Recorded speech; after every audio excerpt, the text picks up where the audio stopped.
Assalamualaikum warahmatullahi wabarakatuh.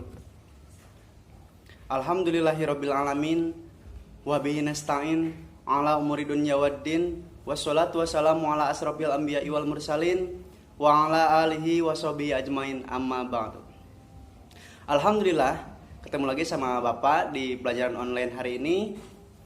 Mudah-mudahan kita semua sehat dalam lindungan Allah Subhanahu wa taala. Materi untuk hari ini kita belajar tentang iman kepada qada dan qadar.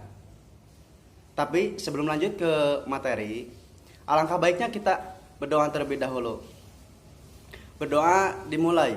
Raditu billahi robba wa bil islami dina wa bi Muhammadin nabiyya wa rasula. Rabbi zidni ilman warzuqni fahma. Amin.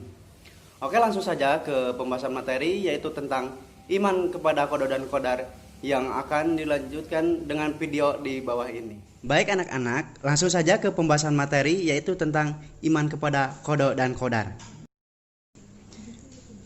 Semua manusia di dunia ini diciptakan Allah dalam keadaan yang berbeda-beda.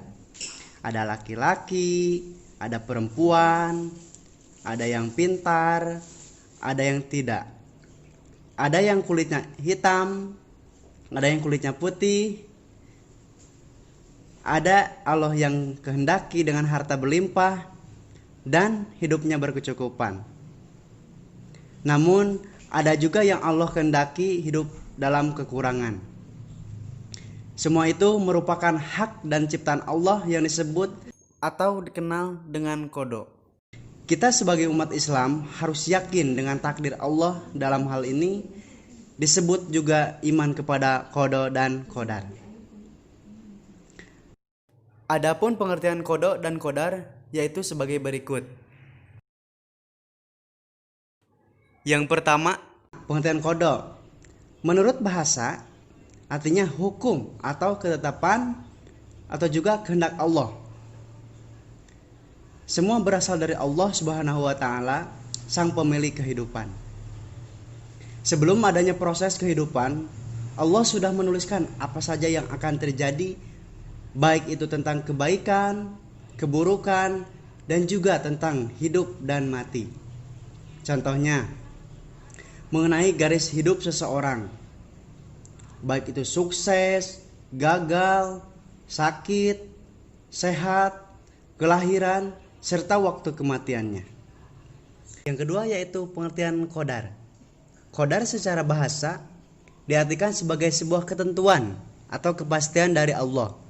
Sedangkan menurut istilah, qadar berarti sebuah penentuan yang pasti dan sudah ditetapkan oleh Allah Subhanahu wa taala.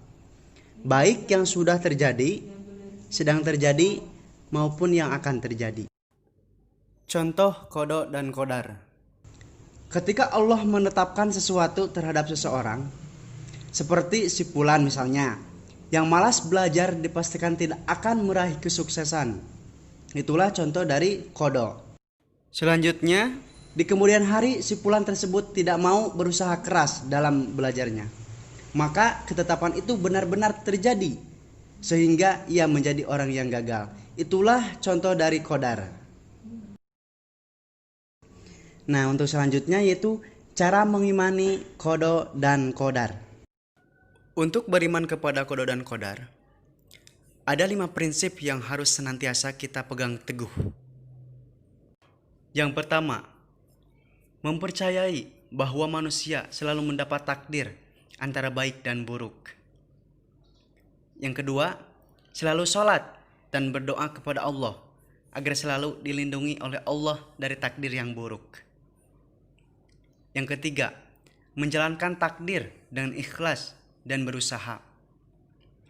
Keempat, selalu sabar dalam menghadapi cobaan. Yang kelima atau terakhir, tidak mempersekutukan Allah hanya dengan menghadapi cobaan. Baik, materi tentang pembelajaran iman qada dan qadar Bapak akhiri cukup di sini saja. Mudah-mudahan pembelajaran online hari ini ada manfaatnya untuk kita semua, dan juga kita bisa mengamalkannya dalam kehidupan sehari-hari. Kurang lebihnya mohon maaf. Wallahu muwaffiq ila aqwamit thoriq. Wassalamualaikum warahmatullahi wabarakatuh.